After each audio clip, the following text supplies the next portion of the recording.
Bismillahirrahmanirrahim. Assalamualaikum warahmatullahi wabarakatuh. Waalaikumsalam warahmatullahi Bertemu kembali dengan saya Iska Fatmawati, calon guru penggerak Angkatan 9 SMA Negeri 24 Garut. Alhamdulillah, pada kesempatan kali ini saya bisa hadir bersama dengan Bapak Kepala Madrasah Aliyah Nurul Huda Cibojong Cisurupan Garut. Beliau adalah Bapak Berliansah Adawami SPD MPDI. Alhamdulillah, pada kesempatan kali ini saya akan melakukan wawancara terkait dengan pengambilan keputusan berdasarkan nilai-nilai kebajikan yang sudah dilaksanakan di Madrasah Aliyah Nurul Huda Cibojong Cisurupan. Assalamualaikum Pak Berli. Waalaikumsalam warahmatullahi wabarakatuh. Bagaimana kabar hari ini Bapak? Alhamdulillah. Bolehkah saya melakukan wawancara terhadap Bapak hari ini Pak? Ya, silakan. Baik, ada beberapa pertanyaan yang memang saya akan sampaikan kepada Bapak dan silakan Bapak bisa menjawab sesuai dengan apa yang telah terjadi di Madrasah Aliyah Nurul Huda. Baik, untuk pertanyaan yang pertama adalah selama ini bagaimana Bapak bisa mengidentifikasi kasus-kasus yang merupakan dilema ITK ataupun bujukan moral, Pak? Sebagai kepala sekolah yang punya salah satu fungsinya adalah manajerial, tentu kita dibantu dengan struktur yang alhamdulillah ada kesiswaan, BK yang sangat membantu dalam penanganan kasus-kasus yang berhubungan dengan siswa. Kalau yang kasusnya internal guru mungkin itu suka oleh kepala ya, karena memang secara struktur guru-guru itu adalah di bawah kepala kalau ada penyelesaian masalahnya. Seperti itu, jadi selalu ada investigasi dibantu oleh tim wakil kurikulum, struktur yang mendukung itu alhamdulillah. Oke, baik. Jadi intinya Bapak melakukan identifikasi kasus tentunya dibantu oleh struktur yang ada di Madrasah Aliyah Nurul Huda. Baik, pertanyaan selanjutnya, selama ini bagaimana Bapak menjalankan pengambilan keputusan di Madrasah Aliyah? Tentunya khususnya terutama kasus-kasus di mana ada dua kepentingan yang memang sama-sama benar atau sama-sama mengandung nilai kebijakan. Bagaimana Bapak menjalankan pengambilan keputusan tersebut? Dalam kasus yang sifatnya dilema sosial atau dilema etika yang sifatnya dua-duanya benar, kayak pernah terjadi di dua guru ya, jadi ada sebuah konflik, sebetulnya bukan konflik tapi miskomunikasi, jadi dua-duanya bersitegang antara penanganan siswa gitu. Nah maka biasanya itu harus kami panggil dua gurunya, terus harus didasari untuk islah dua-duanya, dan harus objektif mungkin kebenaran keduanya harus dilepaskan dulu pakai kebenaran umum, dan nanti dua-duanya setelah saling islah harus menyepakati bahwa di titik manakah kebenaran yang harus dijadikan kebenaran umum untuk jadi kepentingan dan kebenaran pribadi. Seperti itu. Iya, baik Pak. Selanjutnya adalah langkah-langkah atau prosedur seperti apa yang biasa Bapak lakukan selama ini untuk pengambilan keputusan, Pak? Kalau dalam pengambilan keputusan yang sifatnya umum, kami mungkin karena di bawah naungan pondok pesantren, di bawah lembaga Ma'arif NU, Ma'arif NU, juga di bawah Kemenang, aturan-aturan pasti harus sesuai aturan itu. Yeah. Tapi kalau aturan ke bawah dan sifatnya berhubungan dengan keputusan kebijakan, termasuk benar, salah, sanksi dan lain-lain, itu biasanya kita membuat tim dan disosialisasikan, dan itu tertulis, artinya semua orang, baik guru, siswa, semua yang main sekolah mengetahui mana kewajiban, mana yang dilarang, mana hak dan kewajiban yang harus dilakukan, dan itu alhamdulillah bisa ditangani, dibantu tadi oleh struktur-struktur yang sesuai. Baik, terima kasih Pak. Selanjutnya, hal-hal apa saja yang selama ini Bapak anggap efektif dalam pengambilan keputusan, khususnya yang terkait dengan dilema etika, kasus dilema etika Pak?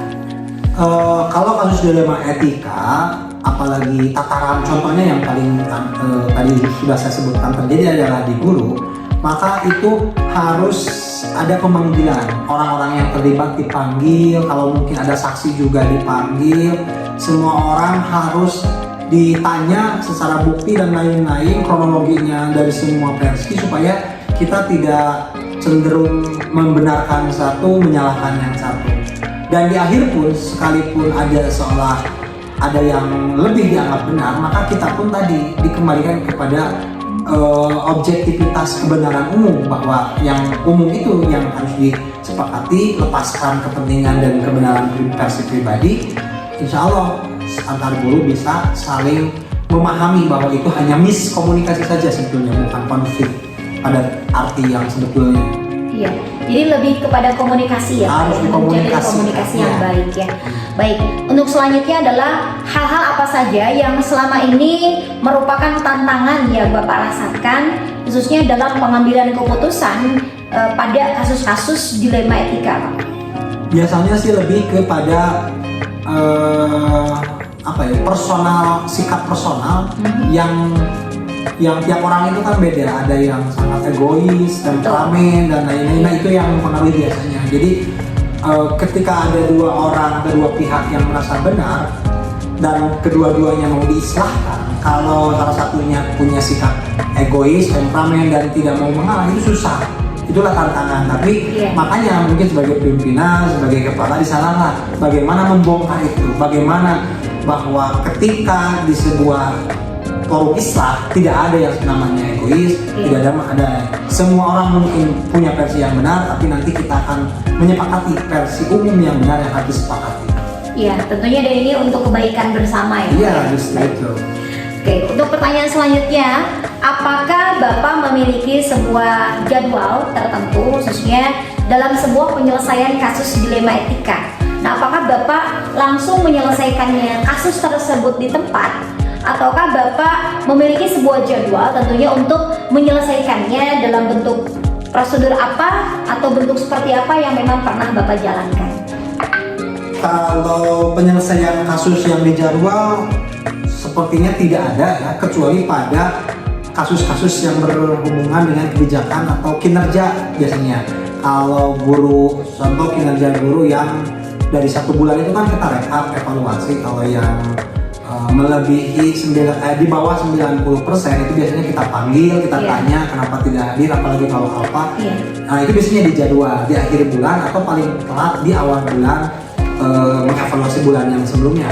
Tapi kalau kasus-kasus insidental yang sifatnya dalam Ibu tanyakan dalam dilema etika ini, biasanya insidental saja. Ada kasus, kita panggil kayak tadi orang-orang yang terlibat dan lain-lain, kita cari solusi, islah dan lain-lain seperti itu. Jadi tidak dijadwalkan seperti itu, karena memang kasus insidental, maka penyelesaiannya pun biasanya insidental juga, melihat situasinya udah reda, cari waktu yang tepat.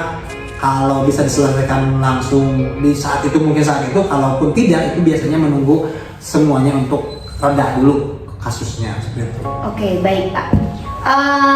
Adakah seseorang atau faktor-faktor yang memang selama ini mempermudah atau membantu Bapak dalam pengambilan keputusan dilema etika yang terjadi di Madrasah Aliyah? Alhamdulillah ya, kalau saya pribadi sebagai kepala di Madrasah Aliyah Nurul Huda ini, karena ke atas secara struktur kita di bawah naungan pondok pesantren, yang mana di pondok pesantren ini banyak para romo sepuh kiai yang sangat ahli dalam agama, bijaksana, ahli tasawuf, yang artinya ketika ada masalah yang seberat apapun saya tidak bisa selesaikan, terus mengadu ke yayasan, ke pesantren, itu biasanya suka ada solusi yang luar biasa. Dibantu tadi saya pun ke bawah ketika ada masalah-masalah itu. Alhamdulillah struktur seperti wakil, kepala, terus BK, wali kelas, itu alhamdulillah peran pentingnya sangat dijalankan dan terasa oleh saya sebagai kepala. Luar biasa ya Pak ya. Oke, pertanyaan terakhir Pak sebelum ditutup, dari semua hal yang memang telah Bapak sampaikan barusan, pembelajaran apa yang dapat Bapak petik dari pengalaman Bapak selama ini dalam mengambil keputusan, khususnya yang memang kasus-kasus yang berkaitan dengan dilema etika, Pak? Kalau keputusan atau kebijakan yang sifatnya umum tadi ya, kita selalu bertanya dulu kepada tingkat yayasan, pondok pesantren, jangan-jangan takutnya itu tidak sesuai dengan norma-norma agama, dan alhamdulillah itu sering terjadi. Kita mengambil keputusan berdasarkan keputusan pesantren juga. Kalau ke bawah, apalagi dalam kasus-kasus dilema etika, yang harus dipetik itu adalah bagaimana seorang kepala ketika mau menyelesaikan sebuah kasus itu harus melepaskan dulu kepentingan dan memihak pada salah satu. Harus senetral mungkin, sebijak mungkin, seobjektif mungkin, supaya semua orang yang terlibat kasus merasa seimbang penyelesaiannya, merasa terwakili dan merasa tidak ada ketimpangan dalam kebijakan. Dan alhamdulillah sampai hari ini ada yang pernah terjadi, semuanya ketika kita sebagai kepala seobjektif mungkin, seadil mungkin, alhamdulillah semuanya menerima dan islah pada akhirnya. Jadi hikmahnya tentunya banyak sekali pembelajaran ya Pak, di samping komunikasi bijaksana, ya, komunikasi dan bijaksana. Baik, terima kasih Bapak atas waktunya, dan izinkan saya mungkin untuk video ini nanti diupload di tugas yang akan saya buat Pak ya. Dan mudah-mudahan saya juga bisa mengambil hikmah atau mengambil pelajaran tentunya dari pengalaman-pengalaman Bapak selama memimpin di Madrasah Aliyah Nurul Huda Cibojong Cisurupan Garut, khususnya dalam menangani masalah-masalah yang kaitannya dengan dilema etika ya Pak ya. Baik, alhamdulillahirrahmanirrahim. Hari ini telah selesai dilaksanakan wawancara dengan Kepala Madrasah Aliyah Nurul Huda Cibojong, Bapak Berlian Sab Adawami SPD MPDI, dan saya ucapkan terima kasih banyak Pak sekali lagi. Dan itu saja yang bisa saya sampaikan hari ini. Terima kasih. Wallahul muwaffiq ila aqwamit thoriq. Assalamualaikum warahmatullahi wabarakatuh.